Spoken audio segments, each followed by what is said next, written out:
All right, bloody hell. The Lovers in the present. The Ten of Coins or the Ten of Pentacles coming up as a future energy. Love this. Straight down the middle. And then we have the Four of Wands coming up as your advice. Right. I mean, I just had a look at the bottom of the deck and we have the King of Swords there. I mean, that is the underlying energy, but it's almost, have a look. So if we do this, and I don't remember, I think I did this for Capricorn or Sagittarius. I did their readings yesterday, so I don't remember which one it was. But if that's the underlying energy and the Seven of Swords, let's start there. The Seven of Swords, it's, yeah, I know, it's seen as the liar, cheater, deception card, but it doesn't always have to be that. Think about it. If it's anything to do with lies, deception, cheating, if it's coming up in the reading, especially as the underlying energy, you're already aware of this. Because either you're the one that's not being honest about it, or it's come out in the open already. I feel like it's already come out. So if that's your situation, that's not what this spread is about. That's a by the by. You already know this. I get the sense with the Seven of Swords coming up, especially as underlying energy, it's the thief in the night, right? But think about what that means. That's someone who doesn't want to be caught. They don't want to deal with something. They've probably had to plan how they've broken in, what they're going to do. You know, it's that kind of energy. Now, I get the sense this is to escape a situation. I don't want to deal with that. I don't want to take the risk. It feels risky, right? Breaking in and taking what you want. So it's more for me, well, if I could speak, for me, it's more about that. It's more about, I don't want to deal with this. Well, I don't know if I want to deal with this. Now, what is it that you don't want to deal with? That's why I looked at the bottom of the deck. Yourself. Now, that's sounds like a strange thing to say. How can you not deal with yourself? Well, about your truth. That's what this says to me.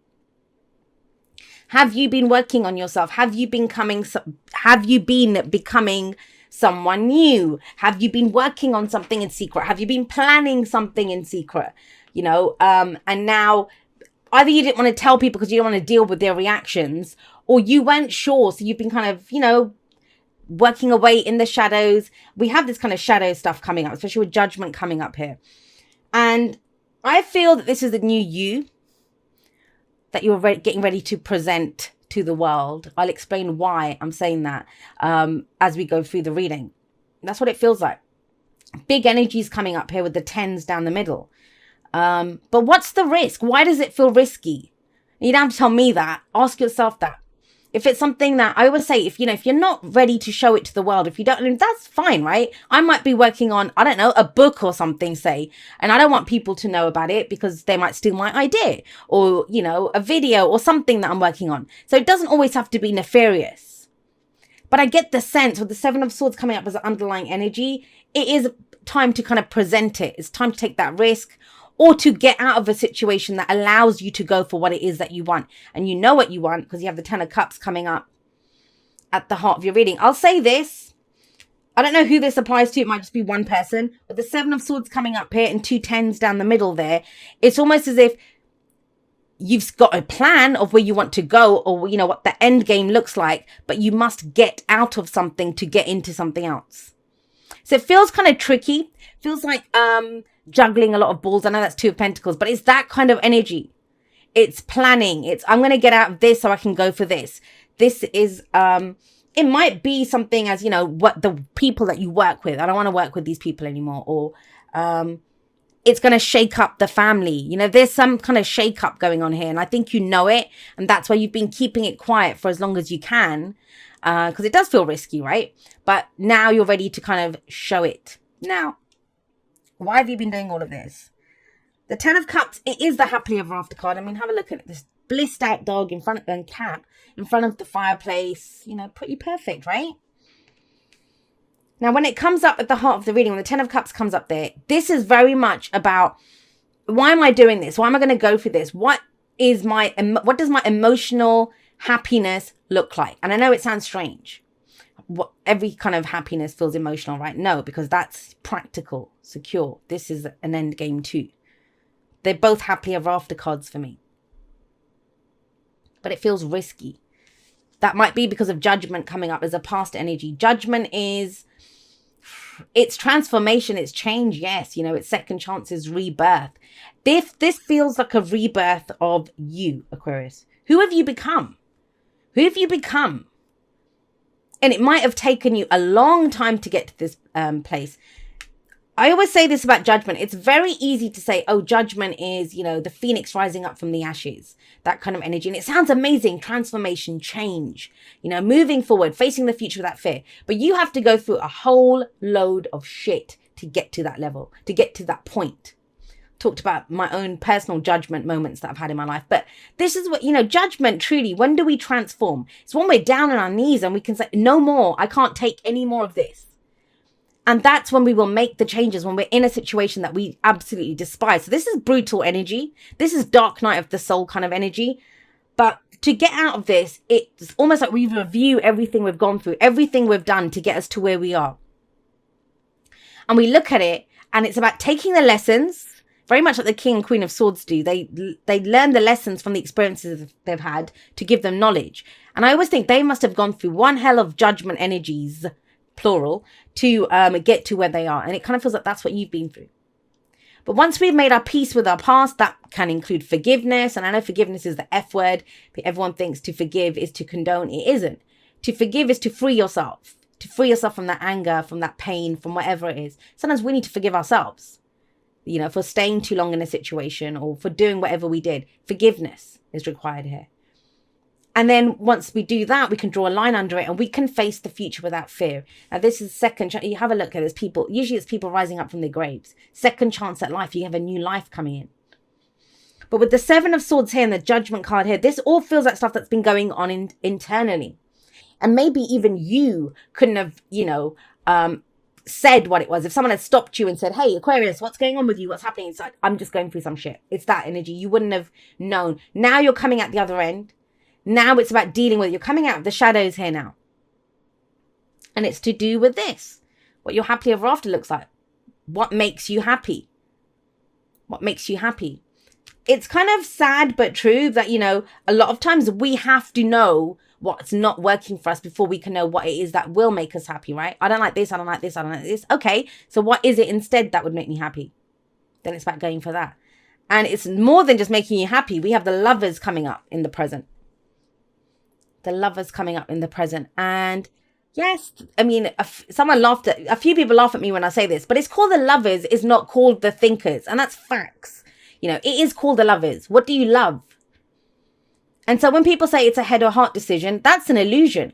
That's an illusion of a decision because you can bet your heart's already made that decision. It's only, is your head going to get on board or not? That's what the Lovers really is saying. The Lovers is the illusion of distance between yourself and what you love. And that's something, I think that's a big lesson for people in life.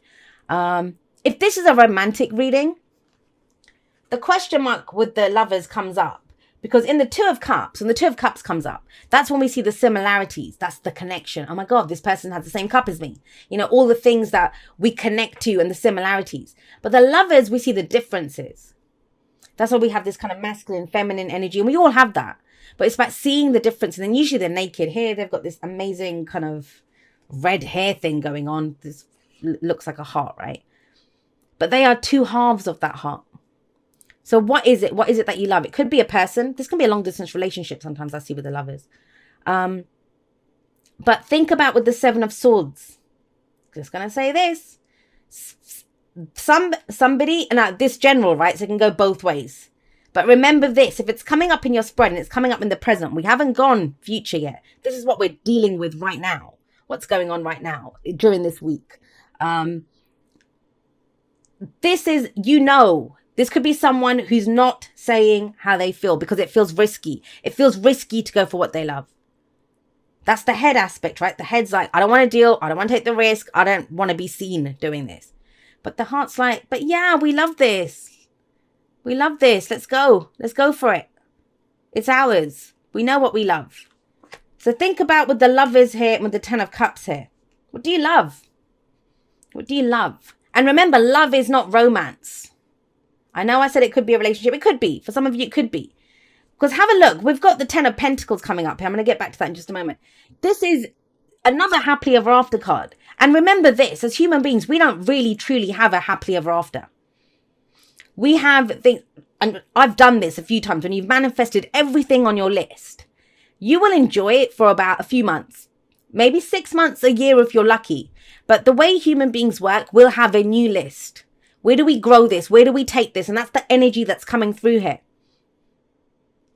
And so if the 10 of Cups is, where we're emotionally content, the happily ever after for our emotions, the coins or the pentacles here, this is about what is physically possible here. What's physically possible? If it's a job, like let's just give you a few scenarios of how this energy can play out. So this might be that, you've been doing whatever you've been doing for work. Here, you might have been planning a business on the side. Let me do something else. I don't know. You're not sure if it's going to make you money. You're not sure if it's, practically viable for you. And yet you can't forget it because you've changed so much. You've become this new person. Could have been me, when I did, I used to work in corporate and then I became a full-time tarot reader. That's very different. It's that kind of energy. But what kind of propels this is, but this is what makes me happy. This doesn't make me happy. I don't want to do that job because it doesn't make me happy. I have a new idea of what would make me happy. Working for myself, being a tarot card reader, a musician, whatever it is. That's very different. And here you can't avoid this anymore. You can't avoid the fact that your heart wants it. So what do? When you embrace that, when you accept that, you think, well, okay, let me go build it. This is my legacy. This is what I want to be known for. Let me start that YouTube channel. Let me go learn that instrument. Let me go put the deposit on that unit to start my business. Let me set up the website. This is what the 10 of Pentacles is. This is my long-term security and stability. I'm going to start with it now. Now, if it's a romantic reading, someone's been trying to dodge that love bullet for a while. That's what it feels like with the 7 of Swords. Why? Because of this. Because you went through all that crap before. I don't want to go through this. I actually said this to someone once. When I had got over my last breakup and I was talking to a friend and she said to me, okay, well, then, you're going to start dating again or you're going to, and I was like, no, I just got out of rehab. I just got clean. I'm not looking to get, it's that kind of energy. So we can do that sometimes. I don't want to take the risk. Love doesn't need permission to come in. That's why when we feel love, it's there. Love is love. It's all the other stuff that we have attached to it. But I might get hurt, or this might happen, or that might happen. Now, what I love about this energy here, even for a relationship, it's like, okay, well, it makes me happy. I know what I love.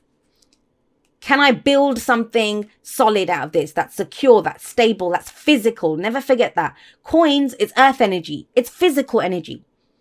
This is that relationship where you think we're going to get married, we're going to build, or, whatever, if you choose to get married or not, but commit to each other, build a home together, build a family together, build a life together. So use those examples and apply it because it doesn't just have to be work or love, right?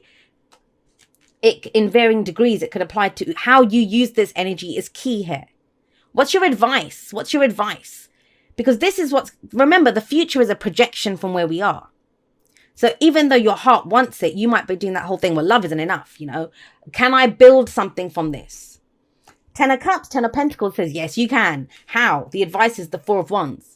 You have a solid foundation. Why do you have a solid foundation? Because of everything that you've already gone through. Who you've become now. Who this dark night of the soul has made you. You have that solid foundation. You've done the inner work. You're ready to be and you have been reborn as someone new. The old you might not have been able to deal with this or whatever happened. This new you that's here, come out for a test drive. See how it goes because you have a solid foundation. Now, the 4 of Wands, it can be a house move, a job move, a change in the energy around you, like redecorating your home, working with a new creative group. The 4 of Wands is all of those things. But it's about celebrating how far you've come and committing to growing that. Whenever 4s show up, nothing really changes and moves. And so the 4 of Wands is saying, hey, hang on a second. Let's pause a moment. Celebrate how far you've come. Celebrate that you've gone through this judgment energy. Celebrate that your heart is ready to love again or to look for love again or to commit to something again. Whatever this end game is, this energy here. But then we can build it. And these are 2 cards of commitment for me. These 2. Very much cards of commitment. And this is about putting your money where your mouth is, not literally, but, saying, yeah, well, if this is what I love, if this is the dream, that's the happily ever after, then I need to, what steps can I take to build this? And that's what this week feels like. No more avoiding. No more kind of, for some, it's avoiding conflict. Whatever it is you're trying to avoid, we all see it differently. An uncomfortable situation, an uncomfortable conversation with yourself. to admit that, well, I do want this. But I like it. Things become very much clearer. And I always think it's a lot of times the problem is when you don't know what you're aiming for, you don't know what the dream is, you don't know what the wish is, the goal is, or you know what it is at an emotional level. I'd love to be a millionaire, say it was that 10 of cups, it would make me so happy. I can see my life. I can see my mansion. I can see the cars. I can see the good I'd do with that money. It would make me so happy. But what's the path to it? How do we build this? That's what kind of feels like becomes clear here.